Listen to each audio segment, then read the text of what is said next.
So for decades, I mean, we've all been told that the ultimate golden rule of fitness is 10,000 steps a day. Oh, absolutely. It's everywhere. Right. Stamped on every smartwatch, every health app. It's basically burned into our collective conscience at this point.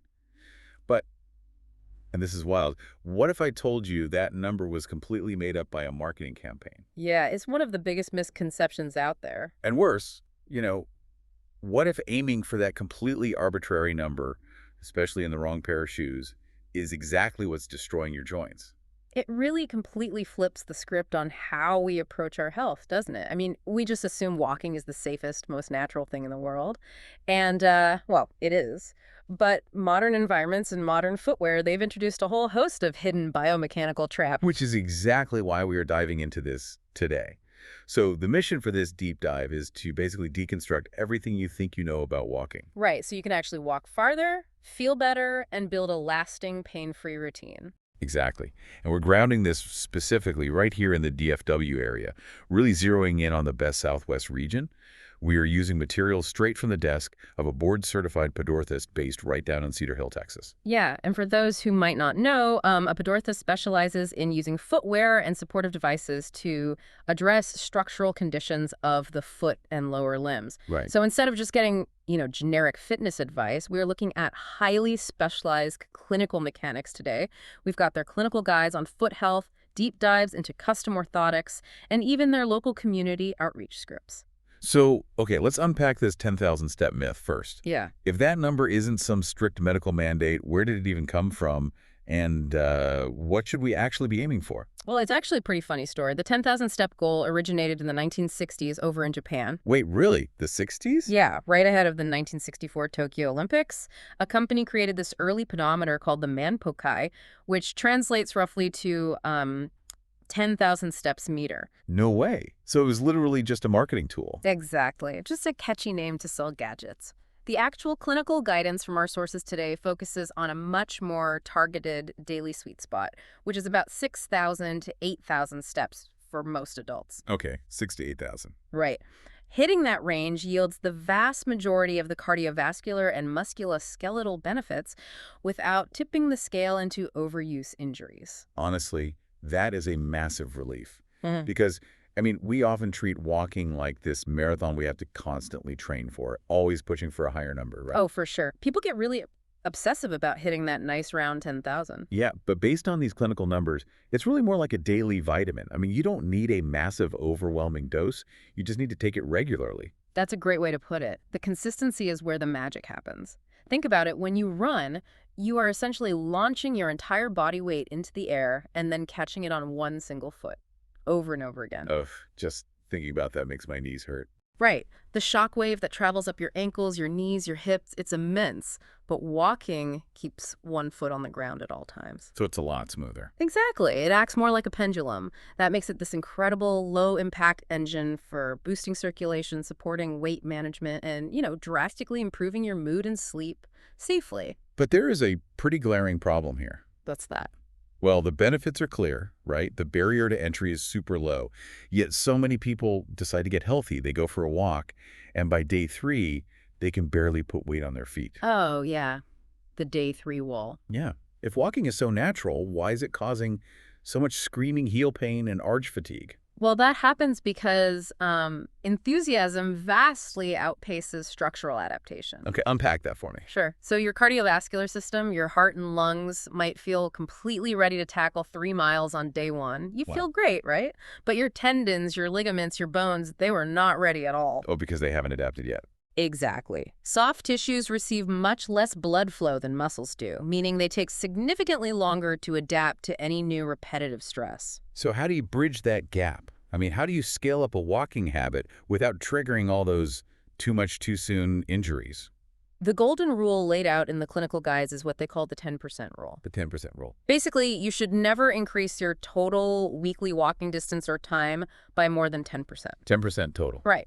That gives your structural framework the necessary time to actually catch up with your aerobic engine. The guide actually breaks this down into 3 highly specific tiers, which I found really interesting. For a beginner, it suggests starting with just 10 to 20 minutes a day at a comfortable pace. Yeah. And strictly focusing on your posture. Yeah, just 10 to 20 minutes. And then you add just 2 to 3 minutes a week, Yeah. which, I mean, that sounds painfully slow to someone who's super eager to get fit. It does sound slow. What's fascinating here is that in that beginner phase, you aren't just burning calories, you're actually grooving a neuromuscular habit. Like muscle memory. Exactly. You are teaching your nervous system how to execute purposeful walking. Okay, so then the guide moves to the intermediate tier, which is 20 to 40 minutes a day. And this is where you actually start tracking your distance, playing with your pace, maybe introducing some varied terrain or mild hills. Yes, and that varied terrain is a crucial trigger for your body. How so? Well, when you walk on a perfectly flat surface, you're using the exact same muscle fibers in the exact same way with every single step. But introducing hills forces your calf muscles to contract differently. Oh, I see. And walking on uneven ground forces those tiny micro muscles in your ankles to wake up and stabilize the joint. Okay, but I have to push back a little on what they call the advanced routine. Okay, let's hear it. So they describe advanced as 45 to 60 minutes a day. You're mixing brisk intervals, doing dedicated strength training twice a week, and actively rotating your walking shoes. Right. I mean, rotating shoes. At what point does just going for a nice walk in the park become a serious athletic endeavor? I get why that sounds intense. But think about the sheer math of repetitive motion. If you are walking for an hour a day, you are taking thousands upon thousands of steps. Yeah, that's a lot of impacts. Exactly. Even low-impact stress compounds over time. The reason they mandate strength training at this level is that your glutes and hamstrings need the raw power to absorb that repetitive load. Because if they are weak, That shock travels straight into your knee joints. you nailed it. Okay, but what about rotating the shoes? Are we just, like, giving the shoes a day off? Is it a spa day for my sneakers? Literally, yes. Wait, really? Yeah, the midsole of a modern shoe is made of specialized foam designed to compress and absorb shock. If you compress that foam for an hour straight, it needs 24 to 48 hours to fully rebound to its original shape. Oh, wow, I never thought about that. Yeah. So if you wear the exact same pair every single day for heavy walking, you are just pounding on compromised foam. You're severely reducing the shoe's ability to protect your joints. That totally makes sense. But, if you follow the 10% rule and your muscles are adapting perfectly, but your joints are still aching, the problem might not be your routine at all. Usually it isn't. Right. The problem is the only thing standing between your foot and the pavement's your shoes. The guide places the blame for most walking injuries squarely on poor footwear choices. And that is completely accurate. Your shoe is your interface with the earth. It dictates the exact trajectory of force moving through your skeleton. If that interface is flawed, The foundation crumbles. exactly, your entire structural foundation crumbles. But see, when I walk into a shoe store and look at that giant wall of sneakers, I honestly have no idea what I'm looking at. I mean, everything looks athletic and sporty. What actually makes a shoe functional for walking? Well, the pedorthist's guide highlights a very specific 5-part system that you need to check. First, you need a firm heel counter. A heel counter. What is that? That is the stiff cup at the very back of the shoe. If you pinch it, it shouldn't collapse easily. Oh, okay. It grabs your heel bone, the calcaneus, and locks it in place so your ankle isn't just wobbling side to side when your foot strikes the ground. Okay, firm heel. Got it. What's next? A flexible forefoot. As you transition your weight forward, your foot naturally bends at the joints of your toes to push off. If the shoe is too stiff in the front, your foot has to fight the shoe with every single step. That sounds exhausting. It is. It causes severe fatigue. Third, you need a contour that matches your specific arch. Fourth, a shock-absorbing midsole. And fifth, the shoe's overall shape must mirror the natural shape of your foot. You really have to avoid cramped toe boxes. Okay, but the guide also includes a very strict what to avoid list. And here's where it gets really interesting to me. Oh, yeah. Yeah, they explicitly warn against memory foam-only shoes and ultra-soft midsoles. But I mean, memory foam feels absolutely incredible. When you try them on in the store, it feels like you're walking on clouds. It does feel great for a minute, yeah. So why on earth is extreme comfort a bad thing? Because a cloud provides zero structural integrity. Think about trying to build a heavy brick house on a foundation made entirely of marshmallows. Right, it would just sink and tilt. Exactly. It feels luxurious when you are standing completely still for 30 seconds in the shoe aisle. But walking is a dynamic weight-bearing activity. It's motion. Yes. When you step down, you need the shoe to guide your foot through a safe, aligned motion path. Ultra soft marshmallow materials just collapse under your body weight. Your foot sinks in and rolls inward or outward. Oh, and that throws everything off. Right. That misalignment pulls on your ankle tendons, which then tweaks your knees, which misaligns your hips.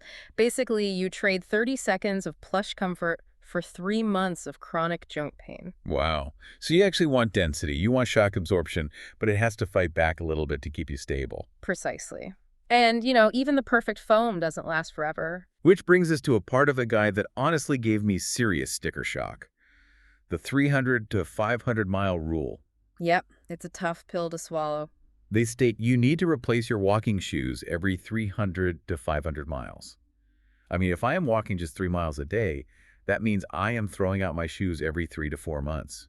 That sounds incredibly expensive. It is an investment, certainly, but you really have to weigh it against the cost of physical therapy, doctor visits, and just being completely sidelined with an injury. That's true. The exterior tread of the shoe might look perfectly fine after 400 miles, but the internal foam midsole, that structural foundation we just talked about, it's completely compressed and dead. It is no longer protecting you. That's wild. And the guide doesn't even stop at the shoe. They introduce the sock factor. Oh, socks are crucial. Yeah, they specifically recommend avoiding pure cotton and opting for moisture-wicking socks with light compression. Pure cotton traps moisture. And moisture, combined with the repetitive friction of walking, is just a guaranteed recipe for severe blisters. Right. The moisture-wicking synthetics or wool blends keep the skin dry. And that light compression actually plays a vital physiological role. It assists with venous return. Venous return. It gently squeezes the lower leg to help push the blood back up your legs to your heart, which drastically reduces that heavy, swollen, tired feeling you get in your feet after a long walk. All right, so let's look at the worst-case scenario. You've done everything right. You bought the shoes with the firm heel counter, you avoided the marshmallow foam, you built up your distance using the 10% rule, you're rocking the compression socks, but you are still hurting. It happens. The pedorthist materials point out that sometimes the perfect shoe isn't enough to fix hidden biomechanical flaws. And this is the critical transition from general fitness advice into customized clinical healthcare. Right. The sources outline clear red flags for when you need to seek specialized support. Obviously, pain during or after a walk is a major one. But they also highlight having notably flat feet or excessively high arches, recovering from a lower body injury, or noticing uneven shoe wear. Uneven shoe wear is huge. Yeah, like if you look at the bottom of your shoe and the outside of the right heel is totally ground down to the rubber, but the left side looks brand new. That uneven wear is a massive diagnostic clue. It is physical proof that your body is distributing weight asymmetrically. Your skeleton is misaligned, and the shoe is taking the absolute brunt of that crooked force. See, whenever my feet hurt, my first instinct is just to go to the pharmacy and buy those $20 over-the-counter gel inserts. I know, right? Aren't custom orthotics just like an overpriced luxury version of those gel pads? Not at all. That is a really fundamental misunderstanding of what an orthotic actually does. A pharmacy gel insert is just adding more cushioning. It's basically just adding more marshmallow. Right, covering up the problem. Exactly. It might mask the pain temporarily, but it doesn't change the structural mechanics of your foot at all. A true custom orthotic is a medical device engineered from a precise mold of your specific foot. It physically changes the angle at which your foot interacts with the ground. So if replacing your shoes every 300 miles is like changing your car's oil, getting custom orthotics is like getting a wheel alignment when your tires are wearing out unevenly. That is the perfect analogy. If your car's alignment is shot, putting brand new tires on it won't solve the problem. The new tires will just get shredded unevenly, too. Oh, wow. Right. Custom orthotics act as the alignment rack for your entire skeleton. They correct the root biomechanical issue, restoring proper joint function rather than just, throwing foam at the problem. The sources do mention an intermediate step, though, for people who maybe don't need a full custom build just yet. They recommend an over-the-counter option called Pinnacle Orthotics. They note they provide reliable cushioning combined with light, rigid arch support. Right. For individuals with very minor alignment issues, a high-quality, semi-rigid insert like the Pinnacle can sometimes bridge the gap. It offers way more structural control than a pharmacy gel pad. Good to know. But if those red flags persist, especially chronic heel pain, the custom orthotic is what actually empowers you to walk greater distances without fatigue. Let's talk about that heel pain for a second, because the guide specifically brings up stretching the calves to protect the plantar fascia. To clarify, the plantar fascia is that thick rubber band-like band of tissue running along the bottom of your foot, right? Connecting your heel bone to your toes. Yes, exactly. And when that band gets inflamed or microtorn, you get plantar fasciitis. Which I've heard is awful. It feels like stepping on a nail first thing in the morning. Yikes. But why would stretching your calf muscle, which is on the back of your leg, fix pain on the bottom of your foot? Because it is all one interconnected mechanical chain. A tight calf muscle pulls aggressively on your Achilles tendon. Okay. And the Achilles tendon is attached to the back of your heel bone. So when the calf pulls the Achilles yanks the heel bone backward, which drastically increases the tension on the plantar fascia underneath the foot. Oh, so it's pulling from the other side. Exactly. By stretching the calf, you introduce slack into the entire system, directly reducing the strain on the bottom of your foot. That is fascinating. It really highlights why you need an expert to evaluate these things. Mm. And if you are in the DFW area, the sources actually provide exact practice details. The pedorthist is located at 610 Uptown Boulevard, Suite 2000 in Cedar Hill, Texas. It's a great facility. Yeah, and you can reach them for a full walking assessment by calling or texting 214-702-8812. And I really love this detail. The clinic specifically notes that if transportation is a barrier to getting evaluated, Star Transit may be able to help. It really shows they understand that healthcare isn't just about the diagnosis, it's about accessibility. They are actively trying to remove logistical barriers for the local community. Which connects perfectly to where we're going next. Yes. So your feet are armored, your alignment is fixed, you understand the 10% rule. Huh? It's time to take this out into the real world. Let's do it. How do you map these routines to the physical geography of Southwest Dallas? The guide outlines some incredible best Southwest trails across DeSoto, Cedar Hill, Duncanville, Lancaster, and Glen Heights. Environment dictates biomechanics. Where you walk is just as important as how you walk. Let's start with the beginner routine we discussed earlier, that 10 to 20-minute phase focused entirely on posture. The sources recommend Duncanville's Lakeside Park. Oh, Lakeside Park is ideal for beginners. It offers a highly controlled, predictable environment. You are mostly dealing with flat, paved surfaces. Which is what you want when you're just starting. Exactly. When you are just trying to build that cardiovascular habit and ensure your heel strike is correct, you do not want to be worrying about stepping on tree roots or navigating steep inclines. But then, for the intermediate walkers, the ones tracking their steps and pushing 20 to 40 minutes, the guide points to the DeSoto Ranch Nature Preserve or Lancaster Community Park. This is where surface variety really comes into play. A nature preserve often features crushed granite or packed dirt trails. And dirt is better than pavement. Well, dirt has more give than asphalt, meaning it actually absorbs some of the shock that would otherwise travel up your leg. Furthermore, those subtle, uneven surfaces force the micromuscles in your ankles and feet to constantly adapt, which builds stabilizing strength. That makes a lot of sense. And Lancaster Community Park's paved loops, on the other hand, allow you to easily lock in a steady pace and track your exact distance safely. Nice. And finally, for the advanced walkers, the ones doing the brisk intervals and pushing an hour a day, the guide highlights Cedar Ridge Preserve and Cedar Hill State Park. These spots are basically known for scenic trails with actual elevation. Right, and elevation fundamentally changes the workout. Walking uphill forces intense concentric contraction of your glutes and calves. So it's a muscle builder. Absolutely. And walking downhill requires eccentric loading, meaning your quadriceps have to act as brakes to stop gravity from pulling you down too fast. Oh, so you're fighting gravity in both directions. Exactly. This builds serious functional strength, but, and this is key, it also places much higher demand on your footwear and your joint alignment, which is why you only tackle this terrain once your biomechanics are completely dialed in. So if you are lacing up for the very first time, you start on the flat pavement at Lakeside Park.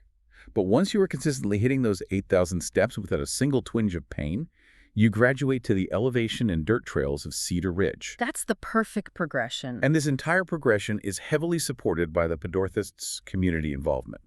The materials highlight their DFW Community Wellness page, detailing collaborations with local walking groups, churches, and senior centers. They are actively taking clinical foot health out of the exam room and bringing it directly into neighborhood organizations. I mean, if we connect this to the bigger picture, it proves that a sustainable health routine doesn't exist in a vacuum. Yeah, you need support.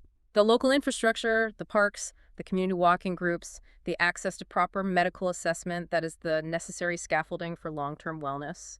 It really is a blueprint for taking back your health. Let's quickly recap this journey.